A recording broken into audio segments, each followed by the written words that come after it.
यहाँ जो भी आएगा ज्यादातर चांस ये है कि वो मारा जाएगा, हम नहीं मारे जाएंगे।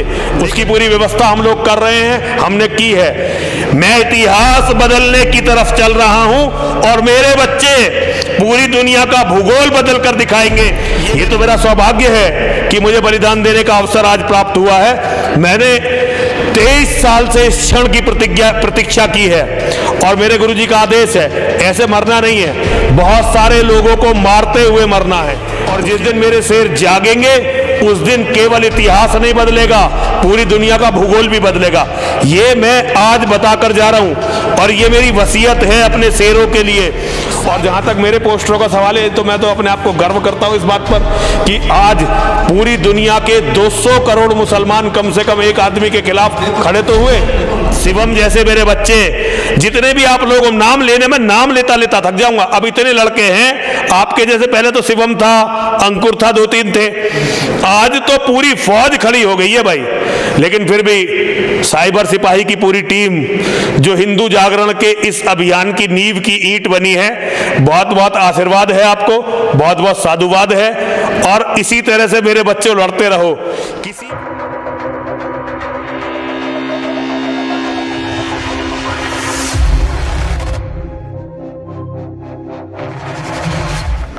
देखिए, मैं तो इस बात को बहुत दिनों से कह रहा हूं, इस देश में सारी व्यवस्थाएं खत्म हो चुकी हैं। मुसलमानों की बढ़ती हुई आबादी, भयावह आबादी ने पूरे सिस्टम को घुटनों के बल रेंगने के लिए मजबूर कर दिया है। आज भारत का पूरा सिस्टम घुटनों के बल रेंग रहा है। आज स्थिति ये हो गई है, देखिए अभी आप मेरे परम पूज्य गुरुदेव स्वामी ब्रह्मानंद सरस्वती जी महाराज का भी आप इंटरव्यू ले रहे थे। आपने देखा होगा कि हमारे जो ये इतने मजबूत विचार बने हैं, वो विचार बने कहाँ से हैं। हम अच्छी तरह से जानते हैं, जो हमारे गुरु जी का आदेश है कि हमें लड़ते हुए मरना है, तो हमें किसी से कोई शिकायत नहीं है। आज स्थिति जो परिस्थितियां बन रही हैं, उनसे कोई शिकायत किसी से नहीं है। और एक बात समझ लो आप पाठक जी, आप सबसे पहले एक बात समझिए, भगवा की जहां तक आप बात कर रहे हैं, अगर वो अरब में भी किसी को मार रहे हैं तो भगवा पहना कर मार रहे हैं। अगर आप लोगों ने ध्यान दिया हो, ISIS जब किसी का कत्ल करता है तो पहले उसे भगवा कपड़े पहनाता है, फिर कत्ल करता है, क्योंकि इस्लाम की लड़ाई भगवा से है। ये काली शैतानी शक्तियों की लड़ाई भगवा से है। ये हमारा दुर्भाग्य है कि हमारे मनीषियों ने, हमारे महात्माओं ने, हमारे ऋषियों ने, हमारे मुनियों ने, हमारे विद्वानों ने, हमारे बुद्धिजीवियों ने लड़ाई की जड़ को खोजने पर ध्यान नहीं दिया है। हमेशा ही ज्ञान की लड़ाई अज्ञान से रही है। अज्ञान सदैव ही ज्ञान को खत्म करना चाहता है। अंधेरा हमेशा ही प्रकाश को निगलना चाहता है। दुनिया में सदैव काला रंग भगवे को और सफेद को खत्म करना चाहता है। गंदगी हमेशा अच्छाई को खत्म करना चाहती है। हमेशा जंगल के अंदर रहने वाले जंगली जानवर वो शांति प्रिय लोगों को खत्म करना चाहते हैं। तो भगवा से इस्लाम की लड़ाई नहीं है। और जहां तक मेरे पोस्टरों का सवाल है, तो मैं तो अपने आप को गर्व करता हूं इस बात पर कि आज पूरी दुनिया के 200 करोड़ मुसलमान कम से कम एक आदमी के खिलाफ खड़े तो हुए, एक आदमी के खिलाफ खड़े हुए, क्योंकि प्रतिक्रिया केवल उधर से नहीं होगी। मेरा बहता हुआ गरम लहू क्रांति लाएगा, मेरे शेर जागेंगे और जिस दिन मेरे शेर जागेंगे उस दिन केवल इतिहास नहीं बदलेगा, पूरी दुनिया का भूगोल भी बदलेगा। ये मैं आज बताकर जा रहा हूं और ये मेरी वसीयत है अपने शेरों के लिए, सारे जवान हिंदुओं के लिए। नरसिंहानंद सरस्वती, मैं स्वामी ब्रह्मानंद सरस्वती जी का शिष्य, ये बताकर जाना चाहता हूं, बलिदानों के बाद ही कौमें जागती हैं। ये तो मेरा सौभाग्य है कि मुझे बलिदान देने का अवसर आज प्राप्त हुआ है। मैंने 23 साल से इस क्षण की प्रतीक्षा की है और मेरे गुरुजी का आदेश है, ऐसे मरना नहीं है, बहुत सारे लोगों को मारते हुए मरना है। उसकी पूरी व्यवस्था हम लोग कर रहे हैं, हमने की है। यहां जो भी आएगा ज्यादातर चांस ये है कि वो मारा जाएगा, हम नहीं मारे जाएंगे। लेकिन अगर जरूरी हुआ तो बलिदान से पीछे नहीं हटेंगे, हमारी गुरु आज्ञा है।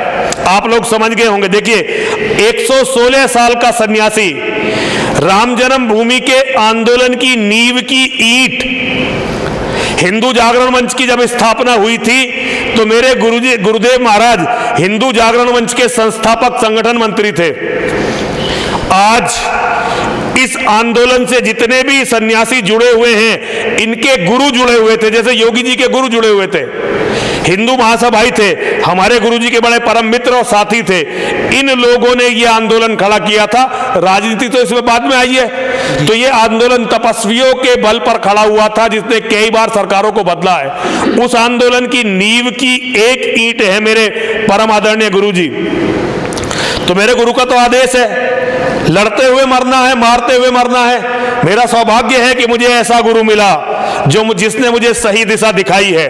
वरना आज हिंदुओं की सबसे बड़ी कमजोरी है कि हिंदुओं को बलिदान के लिए, धर्म की रक्षा के लिए प्रेरित करने वाले गुरु नहीं मिलते। और अगर गुरु सही नहीं मिलेगा तो शिष्य कैसे सही होंगे। मैंने केवल गुरुजी की प्रेरणा से गीता पढ़नी शुरू की थी, वरना मैं भगवान श्री कृष्ण को समझता ही नहीं था। मैंने गुरुजी की प्रेरणा से यज्ञ करने शुरू किए, जाप करना शुरू किया, मां की आराधना करनी शुरू की। मुझे प्रेरणा गुरुजी ने दी, मुझे आदेश दिया, और आज मेरे गुरु का आदेश है। मेरे गुरु का आदेश अक्षरश पूरा किया जाएगा। बहुत बड़ा इतिहास शिव शक्ति धाम डासना से लिखा जाएगा। दुनिया हमारे इतिहास की प्रतीक्षा कर रही है और हम ये इतिहास लिख कर रहेंगे। इतिहास कभी भी कागज से और पेन से नहीं लिखे जाते, स्याही से नहीं लिखे जाते। इतिहास के लिए, लिखने के लिए अपने खून की स्याही और अस्थियों की कलम बनानी पड़ती है और समय की छाती पर अपने लेख लिखने पड़ते हैं। मेरा सौभाग्य है कि मेरे बच्चे मेरे साथ हैं, मेरे गुरु का आशीर्वाद मेरे साथ है। हम इतिहास को बदलेंगे। मैं इतिहास बदलने की तरफ चल रहा हूं और मेरे बच्चे पूरी दुनिया का भूगोल बदल कर दिखाएंगे। ये मेरा विश्वास नहीं है, ये मेरे गुरु का दिखाया हुआ मार्ग है। आज मेरे सामने सब कुछ बिल्कुल क्लियर है कि क्या पीछे हुआ, क्या आज हो रहा है और क्या आगे होने वाला है। मैं भविष्य को पढ़ रहा हूं। अगर मेरे शेर मेरी बात समझकर बलिदान के लिए तैयार हो गए तो न केवल दुनिया का इतिहास बदलेगा, बल्कि नया भूगोल दुनिया का इंतजार कर रहा है। और वो दिन पाठक जी, आप जैसे दिलेर, शुभम, शिवम जैसे मेरे बच्चे, जितने भी आप लोग, नाम लेने में नाम लेता लेता थक जाऊंगा। अब इतने लड़के हैं आपके जैसे। पहले तो शिवम था, अंकुर था, 2-3 थे, आज तो पूरी फौज खड़ी हो गई है भाई। लेकिन फिर भी साइबर सिपाही की पूरी टीम जो हिंदू जागरण के इस अभियान की नींव की ईंट बनी है, बहुत बहुत आशीर्वाद है आपको, बहुत बहुत साधुवाद है। और इसी तरह से मेरे बच्चों लड़ते रहो। किसी व्यक्ति का होना या ना होना बिल्कुल भी महत्वपूर्ण नहीं है, लेकिन सनातन बचे और ये धरती बचे, पूरी मानवता बचे। और पूरी मानवता तभी बचेगी जब इस्लाम के जिहाद को खत्म कर दिया जाएगा।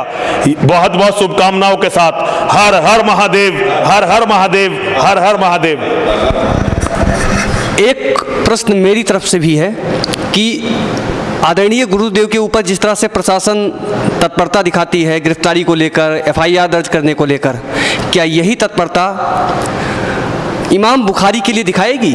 65 केस उसके ऊपर हैं, जिसमें से 6 या 7 NBW है। जल्द ही साइबर सिपाही पे उसका खुलासा करेंगे, ITI के माध्यम से पूरी जानकारी लेंगे और उसके बाद उसका खुलासा साइबर सिपाही पे आप देख पाएंगे कि सरकार की क्या मजबूरी है कि आज तक भारत के अंदर बैठा, दिल्ली के दिल पर बैठा हुआ और पाकिस्तान का राग गाता हुआ इमाम बुखारी क्यों अब तक आज़ाद है। देखते रहिए साइबर सिपाही।